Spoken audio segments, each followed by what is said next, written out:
Bonjour, bienvenue à tous les amoureux de Jésus-Christ, que Dieu vous bénisse, que la joie de Dieu soit dans vos cœurs. Soyez remplis de la joie. Quel genre de femme es-tu? Es-tu une femme de distinction? Es-tu une femme qu'on loue? Une femme qu'on apprécie? Une femme qu'on peut dire que des bonnes choses, que de belles choses? Es-tu une femme selon le cœur de l'Éternel? Ça va être le sujet aujourd'hui.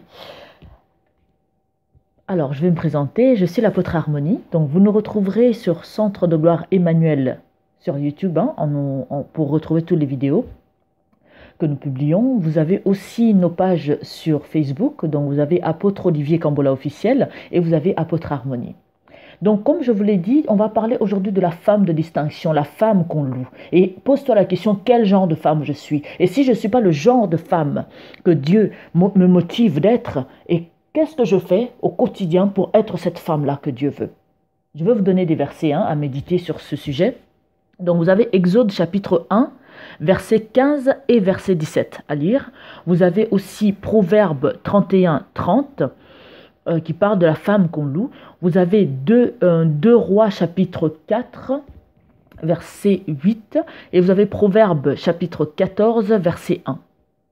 Avant tout, une femme de distinction, une femme qu'on loue, c'est une femme qui aime Dieu. Premièrement, c'est une femme qui fait de Dieu sa priorité. C'est une femme qui se cultive spirituellement. Et c'est une femme qui enseigne aux autres la parole de Dieu. Donc, elle aime Dieu, elle fait de Dieu sa priorité, elle se cultive spirituellement, donc en lisant la Bible, en étant à l'écoute du Saint-Esprit, en marchant avec le Saint-Esprit, en veillant à ce qu'elle doit pratiquer la parole de Dieu dans sa vie. Et c'est une femme qui aussi, en retour, après avoir enseigné son âme, son esprit, après avoir cultivé sa communion avec le Seigneur, et puis elle enseigne, elle transmet cette connaissance aux autres. Je vais vous lire, donc je vais vous lire Exode chapitre 1, versets 15 et 17. Le roi d'Égypte parla aussi aux sages-femmes des Hébreux, nommées l'une Shifra et l'autre Pua. Oui, c'est bien ça. Il leur dit, quand vous accoucherez, les femmes des Hébreux, et que vous les verrez sur les sièges, si c'est un garçon, faites-le mourir. Si c'est une fille, laissez-le vivre. Mais les sages-femmes craignirent Dieu et ne firent point ce que leur avait dit le roi d'Égypte. Elles laissèrent vivre les enfants. Donc là, du coup, je vous ai dit Exode 1, 15 et 17, mais par contre, c'est Exode 1, 15 à 17. Donc, vous lisez le verset 15, 16 et 17. Comme ça, vous comprenez bien l'histoire. Donc là, le roi d'Égypte avait demandé à ses sages-femmes de tuer les bébés garçons et de laisser les bébés filles. Mais ces femmes-là n'ont pas écouté le roi, mais ont écouté ce que Dieu leur avait dit, de ne pas justement tuer ses enfants.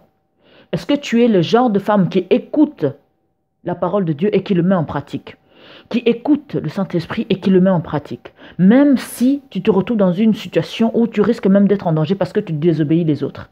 Est-ce que tu es le genre de femme qui fait d'abord la volonté de Dieu avant de faire sa propre volonté? Est-ce que tu es le genre de femme qui va d'abord vouloir sauver ses intérêts, sauver son mariage, sauver ses enfants, sauver je ne sais quoi, pour sauver tout ça et laisser Dieu de côté? Est-ce que ton mariage est plus important que obéir à la parole de Dieu? Est-ce que tes enfants sont plus importants que obéir à la parole de Dieu? Est-ce que ta vie est plus importante que de faire la volonté de Dieu? Dieu ne nous veut aucun mal. Il a des projets de paix, de joie pour nous. Il a des projets d'abondance pour nous. Il ne peut jamais nous vouloir du mal. Donc quand il nous demande de faire quelque chose, c'est parce qu'il sait que c'est pour notre intérêt. Et ces femmes-là ont fait la différence. Elles ont été les femmes de distinction. Elles ont écouté la parole de Dieu. Elles n'ont pas écouté ce que le roi disait. Elles pouvaient avoir peur parce que le roi, on est d'accord que, surtout à cette époque-là, le roi fait ce qu'il veut comme il veut. Bon, on peut le voir aussi dans notre époque. Mais elles ont fait la volonté de Dieu et pas la volonté du roi, au péril de leur vie. En tout cas, je vous exhorte, bien-aimés dans le Seigneur, d'être les femmes de distinction. Les femmes qui font la volonté de Dieu avant tout, quoi qu'il arrive. Les femmes qui priorisent la volonté de Dieu. Soyez humbles. Faites ce que Dieu vous dit. même si ça ne vous arrange pas. Que Dieu vous bénisse, c'était l'apôtre Harmonie. Je vous retrouve à très bientôt. Soyez les femmes de distinction. Ciao.